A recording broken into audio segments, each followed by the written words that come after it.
Mobile recharge നിരക്കുകൾ 15% വരെ വർദ്ധിപ്പിക്കാൻ നീക്കം.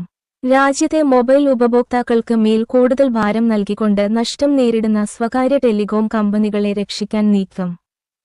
ജൂൺ മുതൽ മൊബൈൽ സേവന നിരക്കുകൾ ഏകദേശം 15% വരെ ഉയരാൻ സാധ്യതയുണ്ടെന്ന് ആഗോള ബ്രോക്കറേജ് സ്ഥാപനമായ ജെഫറീസ് പുറത്തിറക്കിയ ആനലിസ്റ്റ് റിപ്പോർട്ട് വ്യക്തമാക്കുന്നു.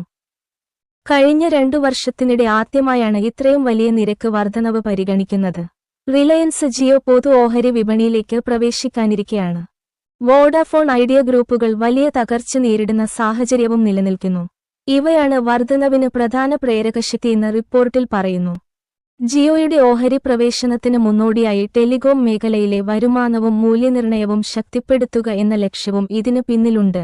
നിരക്ക് വർധനവ് പുതിയ ഉപഭോക്താക്കളുടെ എണ്ണം കുറയാൻ ഇടയാക്കാമെന്നും റിപ്പോർട്ട് മുന്നറിയിപ്പ് നൽകുന്നു.